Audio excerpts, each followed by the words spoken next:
develop your plan and you discuss with your supervisor. Your supervisor could even tell you that don't do it. But once you believe in what you want to do, you go ahead and do it. But the caveat is that you have to be responsible for whatever the consequences. And when you win, your supervisor tells you that they're winning. It is my turn. I'll take the I'll take the credit that we've won. So your turn will come. That is a value that we promote. Then we have a value, integrity. Integrity. With the organization is anchored on integrity. So you come to the question everyone is asking. We have tons of people in the field. Everyone is doing that on the basis that everybody has the highest level of integrity. So it is that. So the values have been defined, and over the years people have worked, and then it is the same thing. So you see a behavior in Ghana, you go to Tanzania, and it is the same thing. So you can easily move in across multicultural people. So the value has been defined. And then you have success, outcome. So one of the things we do every day is you ask. The guy will say, oh, I am going to Kumasi to do training. The first question you ask is, okay, what does that mean? You are going to Kumasi to do training. Yes. So, because you always have to ask the question, so what? You're going to Kumasi, so what? What you expect from the person is what outcome, what results are we going to achieve? So one of our values is results, outcome. And that is how you should define your organizations, and then you build your companies.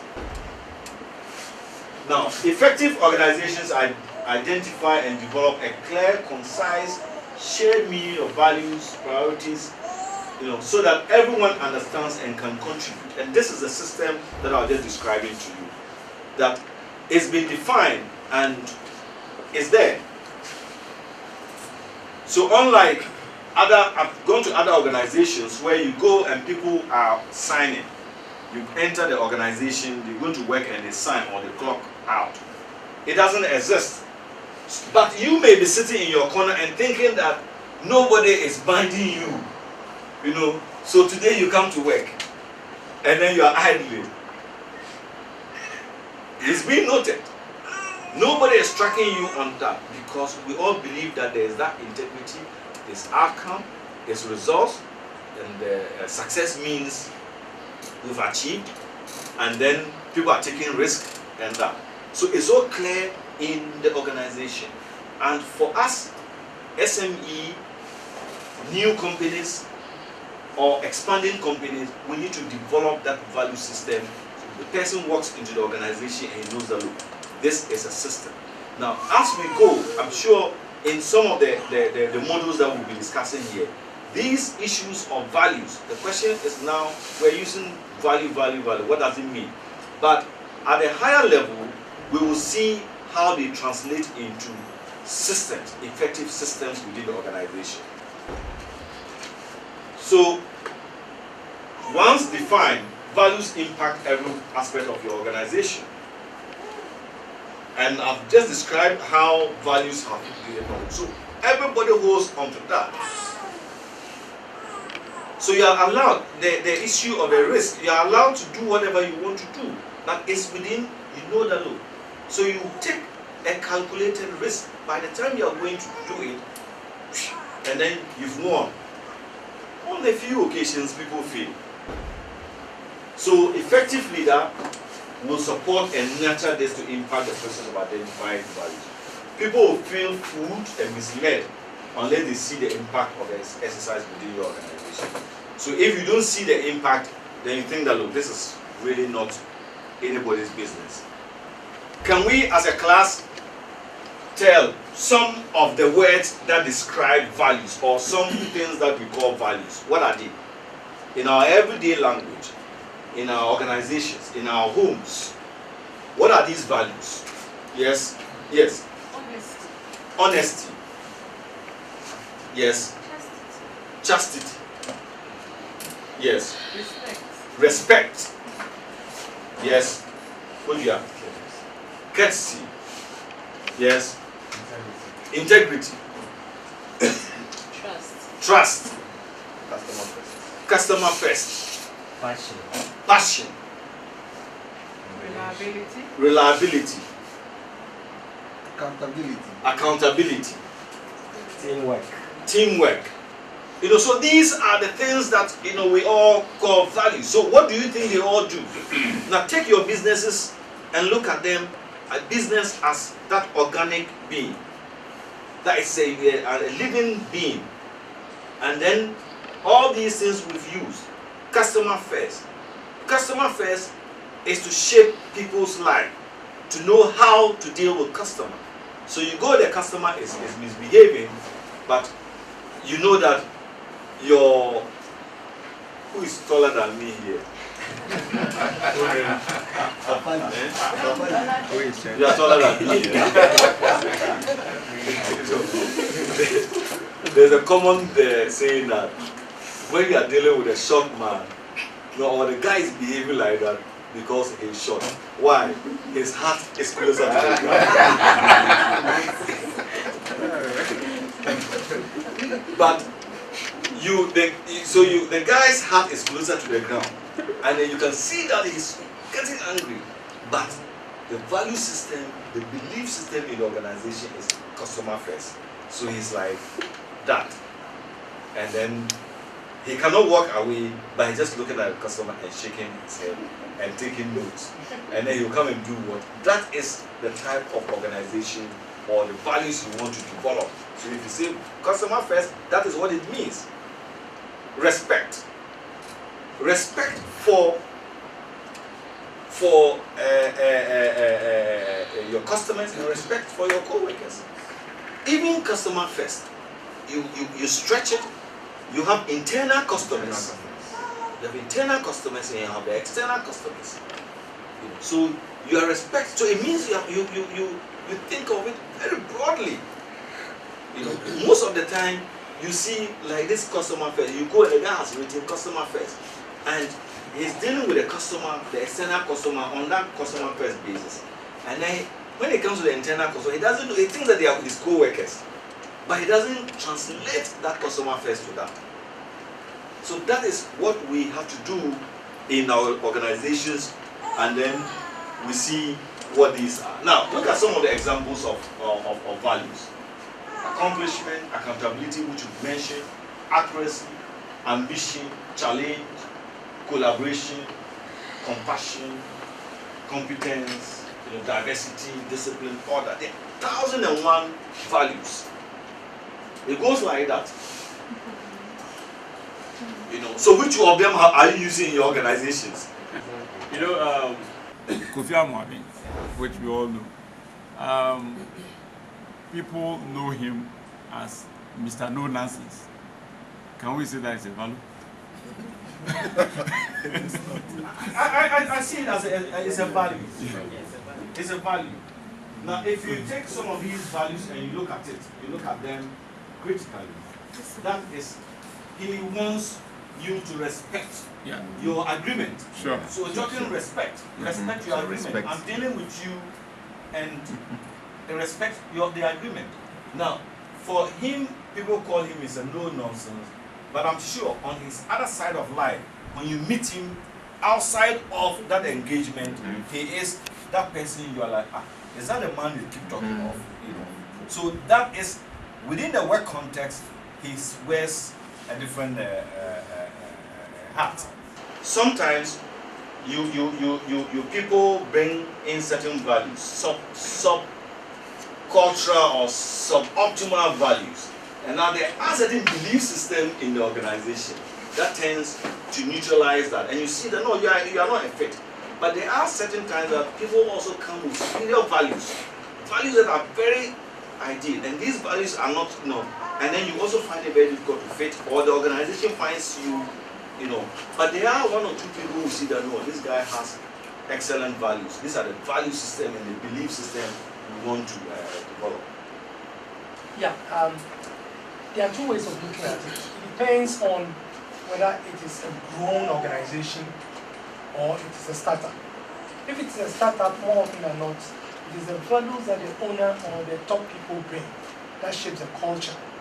Now, if it is a matured organization, then it is the culture of the organization that you pick out the values from.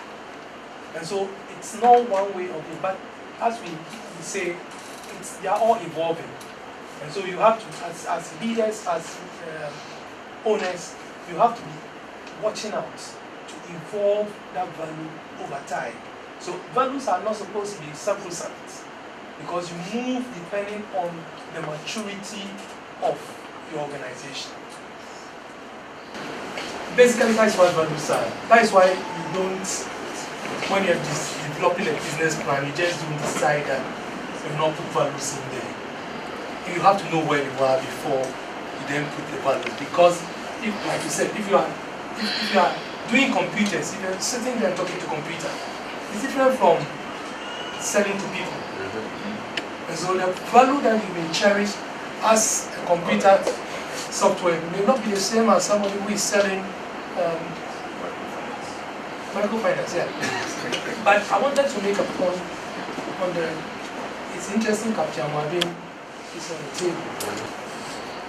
You cannot separate, it's very difficult to separate your personal trait from the official one.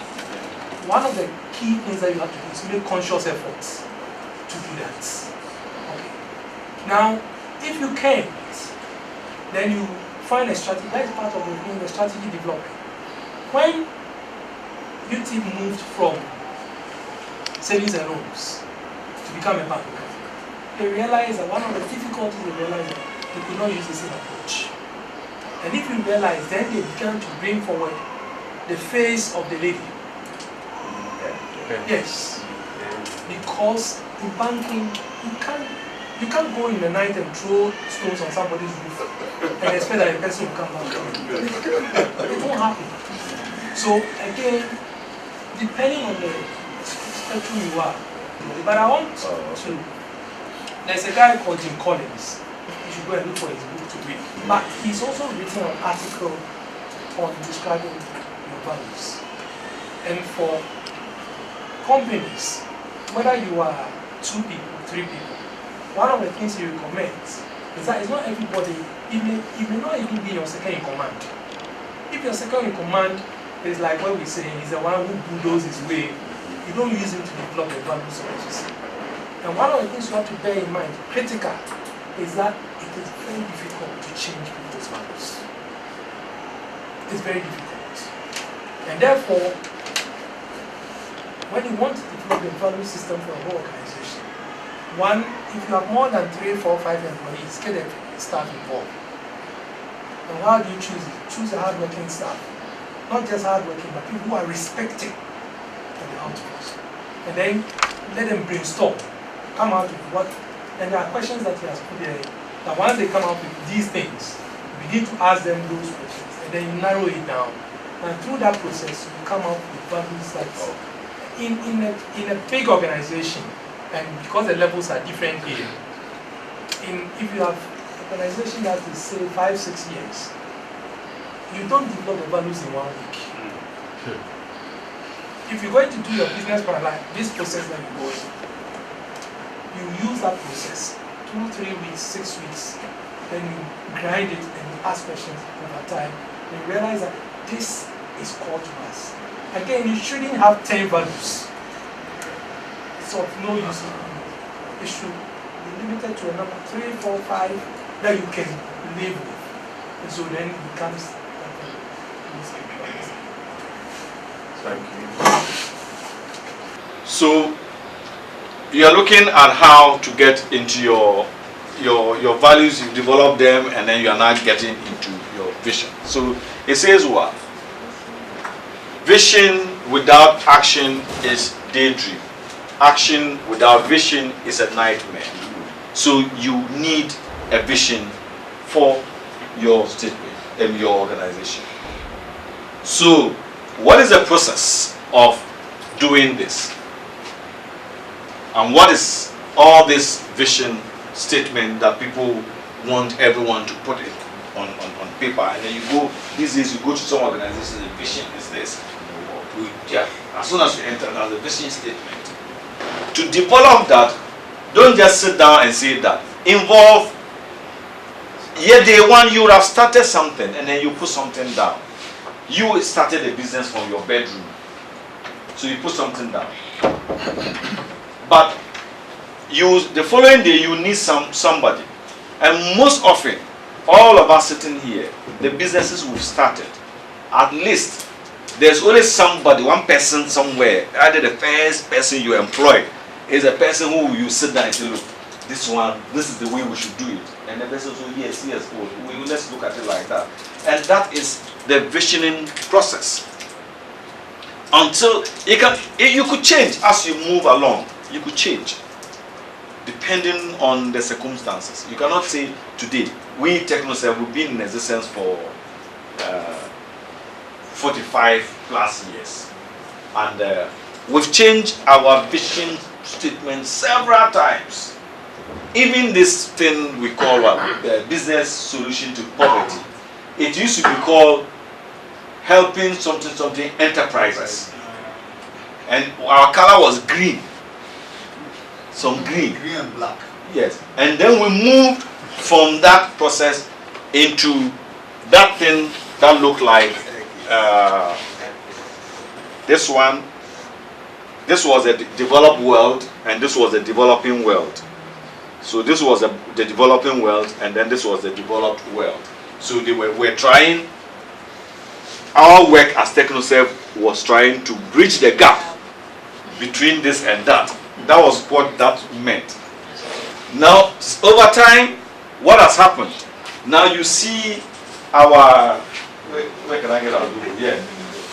You see it like this, and the first time, this one came 2013, in February. The first time this thing came, and even before this thing came, this side, the byline here was a business solution to rural poverty. The first time I saw that, I said, no, this is misleading, because poverty is not rural dependent. It is urban. There's serious poverty in the urban area. So no. And I think people started also questioning the listen. Now over time, the rural dropped, and then we saw this business solution.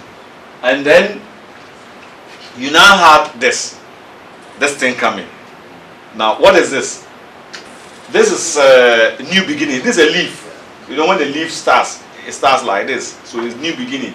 But all these processes went with changing of our vision and our mission. It changed the vision statement and it changed the vision. So, as we said, your vision is what you want to achieve in that future. Very ideal. I don't know whether people have really got to that point. So, for us sitting here, can we describe what you want to see in the future? Can any one of us define what we want to see our companies be in the future? I'm looking at being able to help all SMEs at a point to be able to monitor and track or prevent revenue leakages in their businesses. So all SMEs, global, anywhere in the world, Everywhere in the world. to monitor and track revenue leakages. So your vision statement is what you describe you want to see in the future in terms that will be clear to your audience. So what do they do? The vision statement draws on the beliefs, the mission, and the environment of organization. And we're saying that you have to be positive and inspiring. You have to be open to modification. Sometimes there's a way that you can't just take it. You have to keep changing, you know. And just as I explained with the TechnoServe example, it has gone through a lot of changes, and I'm sure there will still be changes. What is our preferred future? How do we want that future there to look like? It's all about the vision.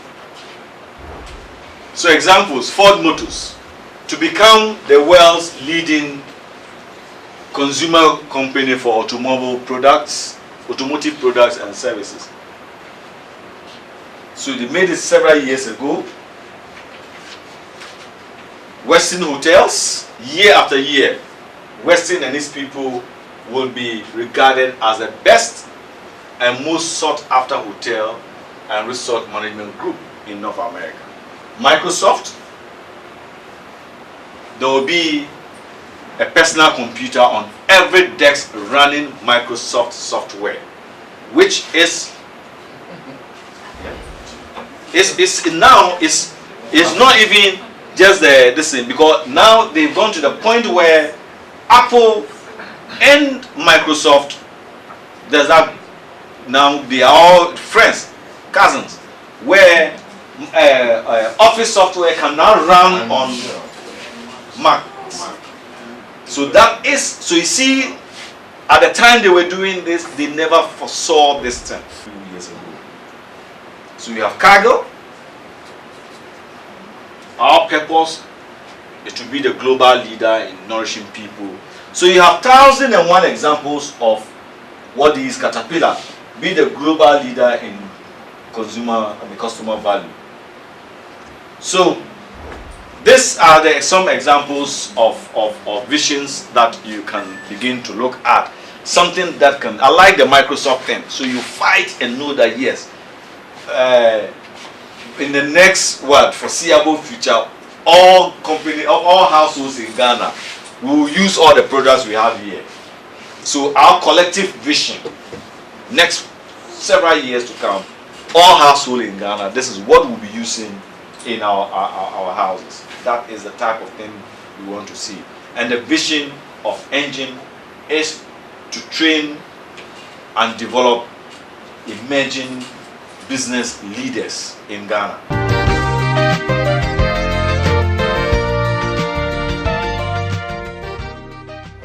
The values and the mission statement. My name is Larry Yirenki-Boafo. I'm usually called Larry. So why do we need mission? The mission statement. Your mission statement is basically what you're going to do, and why you're going to do that. The vision is a long tunnel, and then you're bringing it home to immediately what is it that the people say that paradox. When you say paradox, what is it going to do? It looks at the big picture. We will later on look at the difference between the goals, objectives, and the mission. But the mission is the big picture, but it's concrete. When we're talking about the vision, somebody says that SMEs, and somebody says the farmer. Okay, it's not concrete, is it? We have not specified the concrete, and so it has to be the big picture, but it has to be concrete, and it must be action oriented. So I want to be every SME to have to block all revenues. What's the action in it? Leakages. So they have to be action oriented than the vision statement. So now the vision is a tunnel, narrow, and it's long. But the vision, the mission then begins to broaden it so that people will see exactly what is it that we do. It is a declaration of an organization's reason for being. The French will say raison d'être. The reason for being. Why are you there? It answered the pivotal question. What is our business? If we were to go around today to ask, and I think in the morning we did that, and people were saying that I'm into this, I'm into that, I'm into that. You're looking at the vision. But the mission then, somebody actually said, I've forgotten, but I noted it down. Somebody narrowed it down. So his or hers was different from what everybody else was saying. Because what is our business? And then we look at the essential for effectively establishing objectives and formulating strategies. If you're going to be developing strategies, then you need a mission statement. Because what you're going to say, okay, I want to get here. Then the strategy will tell you how you're going to get there. If you don't know where you're going to go, how are you going to get there? It's a declaration of the reason for being, we talked about it, to reveal what an organization wants to be and whom it wants to serve. So we look at some of the components that you have in the league. But in your mission statement should not only tell in action, concrete action words where you want to be, but it also will have a bit of who and what you want to serve. In some companies, especially the big ones, they sometimes call it a creed. IBM used to call it a creed. And for the bank I used to work with, if you are a new person and you came in, after a week, if I meet you on the stairs and I ask you, what is our mission, and you are not able to tell me, you go back to school. Because if you don't know how are you going to serve the customer, if you don't know what you're going to be offering. There are some principles, guidelines that should guide the development of the mission. The first one is that it must be concise. And when we say concise, it is not as short as vision statement, but it's still also not very long. It's not a one-page thing. And so in the past, it used to be paragraphs. These days, you see it in more of bullets, one-sentence bullets. As long as you carry it, and people will be able to capture it, because it's not just writing it for writing's sake. You also want people to imbibe it. It should be outcome-oriented. It should be inclusive. While mission statements do make statements about your firm's key goals, it is very important that they do so very broadly. Good mission statements are not limiting in the strategy or sectors that they may become involved in. You know, it is not, for instance, TechnoServe changed he said they change their vision every now and then. More often than not, when you have a strategic plan, a 5-year strategic plan, within that 5 years, you're not going to be going to change. If you're going to change your mission and your vision, it means that you have to develop a new strategic plan. And therefore, within that 5 years, so for instance, solutions, what solutions? Solutions is doing shea butter today. It should be able to create a mission statement in a way that tomorrow, if she wants to add, what other products? Cocoa butter, mango butter. It should be possible within that mission statement. So you're talking about solutions, and along the line we'll test that some of these. So you're saying that you want to block revenue leakages.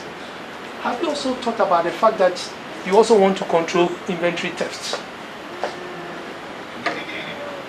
So if within, you can craft it in such a way that 2 years down the line, when you have developed your system that it will cover, then it should be inclusive rather than making it exclusive. Because anytime you want to, so for instance, you're doing kids literature, okay, magazine, and you go and put there, we will do print, and tomorrow you want to go online. Is it inclusive? And that is how come it has to be broad-minded, but at the same time concrete and action-oriented. It helps the firm to focus on what is important. Do you know that it's not everything that is priority that is important? It's not everything that is priority that is important. And so the firm should be focusing on what is important. Informs the world about what the firm wants to do. One of the things that business plan does, and I think along the line we'll have cause to talk, is that it's also a marketing tool. Yes. So can you explain the difference between important and priority? Important and priority. All right. Hi, baby. Entrepreneurs. Yes, you have an entrepreneur sitting down here. Okay. The baby is sick. The baby has to eat. What's the difference? I mean, there are two different things. Two different things, but one is important, one is what? Of priority. She's sick. That is of priority, isn't it? Okay, but we're looking at what is important. And the reason is that the priority will normally what? Pass. Because it's shortage. So if you get paracetamol for her, you've solved that. But if your mission has focused on the priority, what has happened? You have dealt with it. So normally, what is of priority normally is of momentary nature. What is important is of long term. Feeding her, is it a girl or a boy? It's a girl. Feeding her is important. And so you focus on that. Are we okay? Okay. You convert the broad dreams of your vision into more specific action. We've talked about that already. Explain your goals to interested parties in a clear and good. Yes, I was saying that one of the reasons why you need to spend time in doing business plan is that it's not only an internal tool, it sells your organization. And if you go to the bank, sometimes we will not give you the money. But when somebody has come and we have discussed, talk to this company. If they read your business plan, they didn't think that you are good enough, they won't recommend you to anybody. Enhance your organization's image as being competent and professional. Right. Now, one of the things that will happen after this, of course, he said we are all professionals. But we'll be able to tell those who are more professionals than the others. And if you finish it and do it well, it will serve you two purposes. You use it to win an award, and then you carry it to your bankers. Yes, because if you have a good mission statement, every bank would like to look at to see who has a good mission. Where do you want to go? If you're not precise with it, what you want to go, why should I give you money? Somebody asked a question about the values. I have put here, how do you create a vision and mission statements? And normally you will do that through a brainstorming session. And one of the first things you have to do is to learn what is important to your stakeholders. And when we say stakeholders, every organization has its own stakeholders. But there are some groups that are common to everybody. You have employees, managers, we have shareholders, we have board of directors, we have customers, we have suppliers, distributors, creditors, all kinds of. You need to find out what is important for these stakeholders. And then you have to decide the general focus of your firm. So after you've looked at your stakeholders, then you look at what is important and then to them, and then you decide on what is the focus. You can't be all things to everybody. You can't. And sometimes that is why firms have had problems. You have to state which aspect, which spectrum of the markets that you are interested in. So I like the fact that SMEs. So everybody knows that it's SME. Your magazine is kids. You focusing on shea butter. What do they call them? Creams. Right. So everybody knows that this is what you're doing. Then you test the alternatives against the following questions. So whether it's a mission or it's a vision, depending on the stakeholders, depending on what is important to you, you come up with some brainstorming sessions with some 1, 2, 3, 4, 5, 6 of them. And then begin to test the alternative. Will it draw people to common work? Does it give hope for a better